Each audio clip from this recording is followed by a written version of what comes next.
ماں باپ کی دعائیں لینا، بد دعا نہ لینا۔ امام بخاری نے الادب المفرد میں انہوں نے کتاب التاریخ میں انہوں نے واقعہ نقل کیا ہے کہ ایک گاؤں میں پہنچے تو عصر کے بعد ایک قبر پھٹی اور اس میں سے ایک شخص نکلا اور اس کا چہرہ سر گدھے کی طرح تھا، تو اس نے 3 دفعہ جیسے گدھا آواز نکالتا ہے اور پھر قبر میں گیا اور قبر بند ہو گئی۔ انہوں نے حیران ہو کے پوچھا یہ کیا ہے؟ کہا جی یہ ایک شرابی تھا، اس کی ماں اسے روکتی تھی تو آگے وہ کہتا تھا کیا گدھے کی طرح تو بولتی رہتی ہے، جب بھی وہ اس کو روکتی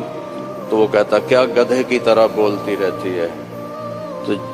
جس دن سے مرا ہے اسی دن سے روزانہ قبر اس کو باہر نکل